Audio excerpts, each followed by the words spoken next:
Hey there folks, welcome to Spectrum Pulse. Talk about music, movies, art and culture, and this is Billboard Breakdown.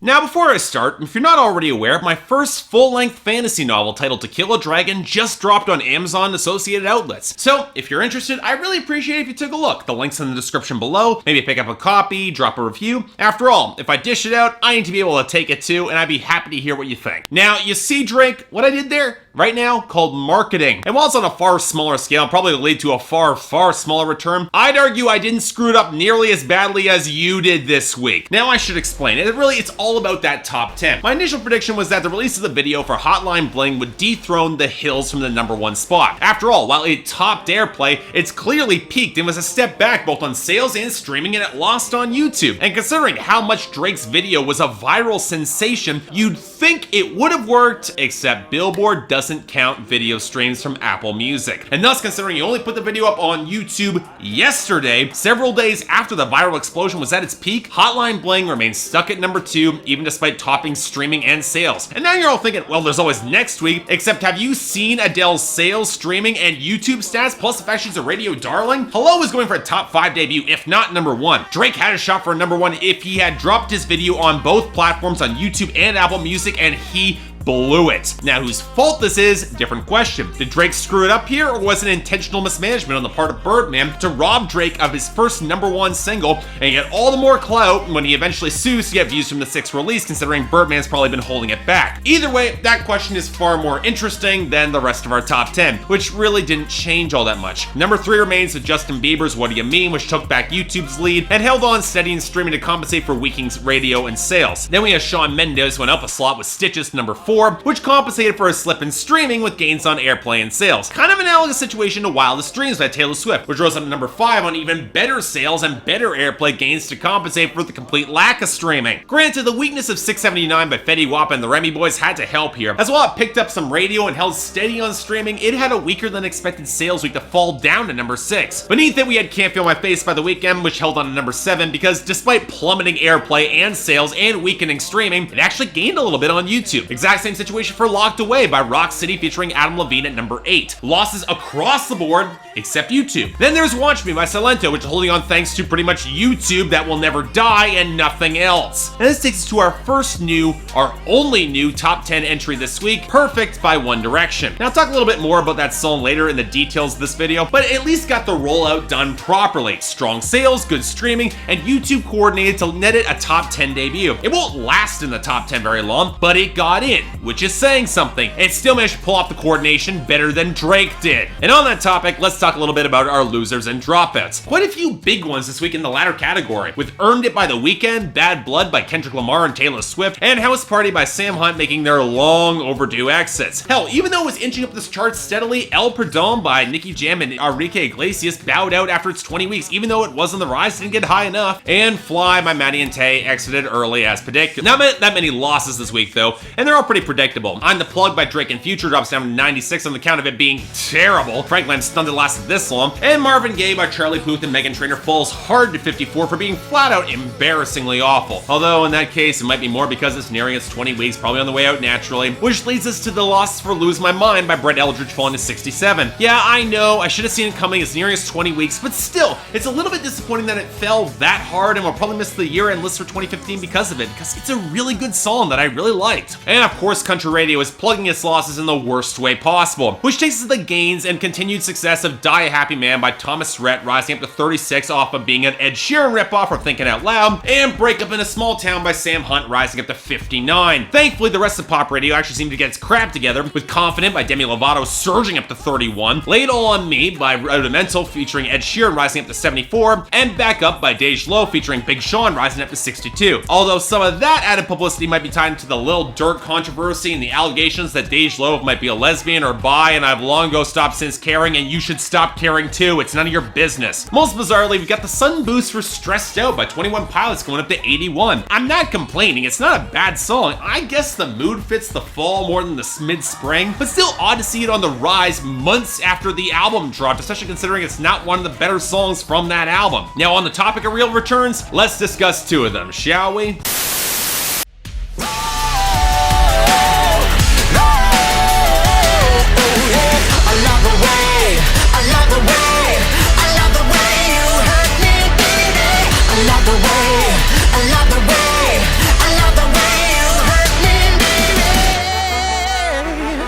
Now, don't get me wrong, I'm not complaining we got more Fall Out Boy on the charts, but seriously, this is the next single and not Jetpack Blues or Novocaine. But really, it's not Fall Out Boy that got this song on the charts, but the remix that features the most obvious collaborator possible in hindsight, Demi Lovato. And really, if the success of Confident has proven anything, you get a big brassy song that's playing towards pop rock and actually allows Demi to get some pretty visceral attention and play off of Patrick's song pretty well, you could get something really awesome. And I'll say it, she sounds great on this song, twisting the lyrics just enough to fit her alpha female persona. It's completely believable. I do wish she went a little bit grittier and more visceral on the bridge like she did on her second verse, and that production really allowed her to explode, but the production really is too clattering and busy to flatter anyone here, including Fall Out Boy themselves. But for the most part, this song, it's great and easily the better than most of the songs on the albums from Fall Out Boy and Demi Lovato that they dropped this year. See Fall Out Boy? More of this. You don't need to make rap remix albums with subpar rappers. This sort of thing, just fine by me. Leave a few stains. Might slam just a little too hard. Might take it just a little too far. Might burn out like a firework, like a shooting star across the sky. Yeah, we may not be around in 20 years, but the show gonna know we were here. And again, we have an example of an artist completely ignoring better single choices. Really, Jason Aldean, this over Don't Change Gone, one of the best songs you've ever made, one of my personal favorites from 2014 across the board. Regardless, getting a fourth single from Jason Aldean's only decent album, Old Boots New Dirt, a year after it was released seems to be pushing it for me. And this song, it's only okay, mostly hurt by its completely monochromatic production more than anything else, because for as much as that riff isn't bad, the fire of the guitar seems nowhere near as explosive as it should be, and that bass felt completely limp, especially this supposed to be country rock. And then there are the lyrics. Okay, if you're so certain that everyone's gonna remember that you were here, why don't you describe your wild adventures so you don't have to try to fabricate a legacy that has no detail to it? And more importantly, why don't you describe yourself as going out like fireworks or shooting stars, things that are forgotten minutes after they occur? Overall, I can't get too annoyed with the song. I guess it's okay, but it's very telling about Jason Aldean's myth making that I'll probably forget the song after I finish this episode. Just saying. Now on that oh so cheerful note, let's talk about our new arrivals, starting with number 99, Can't Sleep Love by Pentatonix.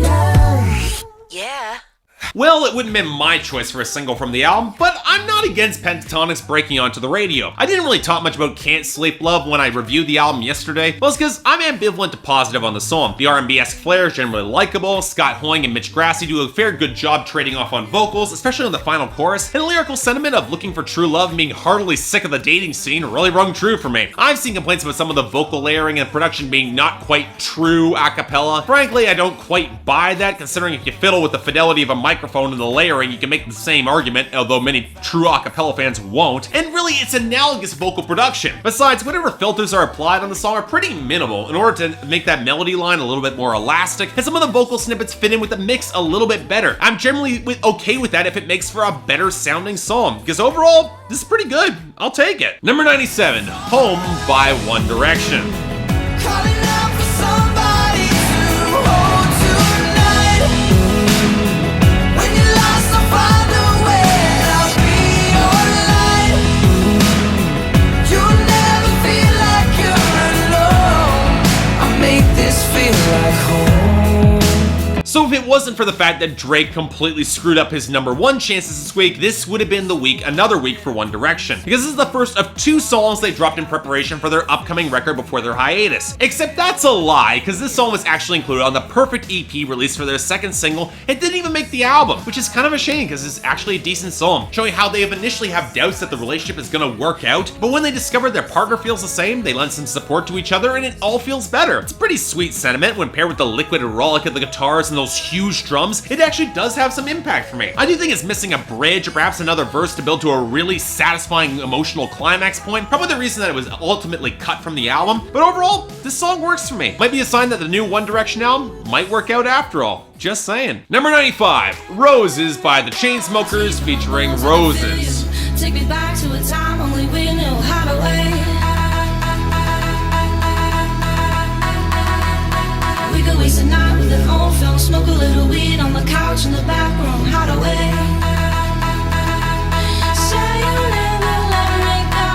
So, do you all remember Selfie? Remember how it was an attempt at viral marketing that tried to worm its way into our consciousness by playing off of a bunch of dumb club chick jokes that Kesha had already lampooned 1,000 times better about 4 or 5 years earlier? And remember how that song just completely sucked, even by the standards of that sort of EDM? Well, the makers of that god-awful song are back with ROZES and a step towards mainstream electronic music that actually takes itself seriously, and while it might be better than Selfie, it's not by much. This is mostly an issue of the production and instrumentation, which switches through about 5 or 6 synth tones and 4 or 5 hi-hat beat percussion progressions in an incredibly choppy attempt to find something that might catch your ear. And with no good transitions, just falls limp far more often than it really should, and with no real crescendo or payoff, which is kind of a shame because ROZES herself, she's not bad on the song. Sure, she's playing to a very Lana Del Rey-esque vocal timbre, and the lyrical sentiment feels a little weird to me. If she warmed this guy's heart so much, why would she be concerned that he'd leave her? But you know what, she's probably the best part of this song. I could see her doing well in this sort of EDM dance vein. Shame she's stuck with the Chainsmokers, who can barely rise above mediocrity, and another song that I'll probably forget right after I do this episode. Number 90, Say It by Tory Lanez.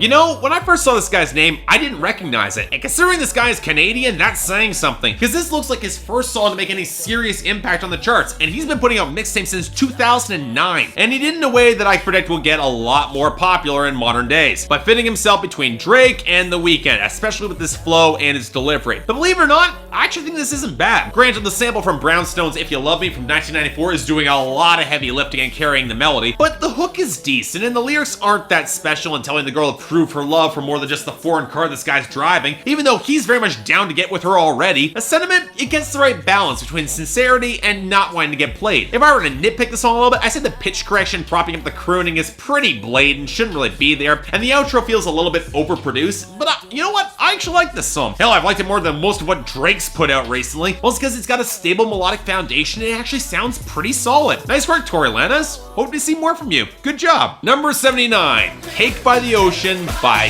DNCE.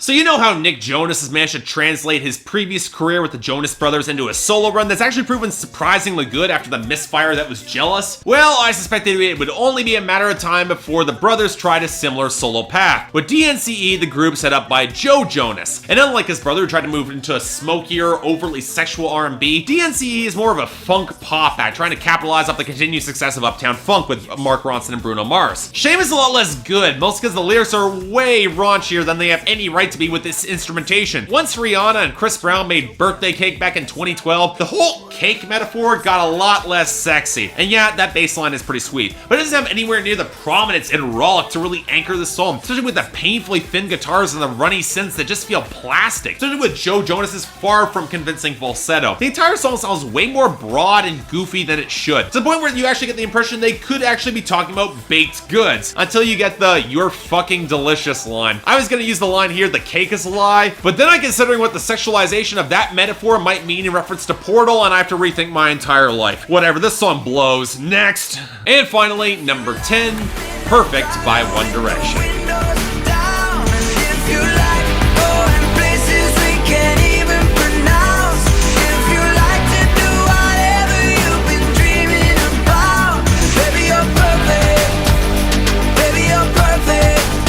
Let's start right now. So this is the big second single from One Direction's upcoming album before they go on hiatus. I will have more thoughts on that when I cover the album in a few weeks, but coming after Drag Me Down, which the only thing I can really praise is the pre-chorus and built to a crescendo the song couldn't pay off, we can only go up from here. And really, Perfect is fine enough, I guess. It's hazy, percussion saturated, and the vocal production feels a little compressed with a little bit too much reverb, but when we get a guitar melody, it's decent enough, and while the harmonies are pretty sparse, the hook's not bad, I guess. But of course, so much of the controversy surrounding surrounding whether or not the song is about Taylor Swift, who briefly dated Harry Styles, and apparently Harry Styles co-wrote this song. And really, you can kind of go either way on it. There's a few lyrical implications, I can kind of see it, but I'd argue the mood is still kind of mixed here, with the One Direction almost expecting things to go sour after this night. The way that they put their false on display here kind of runs contrary to the line that they're perfect for this girl in every way, but really that is nitpicking. Overall, it's definitely not better than Night Changes, the second single from 4, one of the best songs One Direction has ever made, but you know what, this is passable.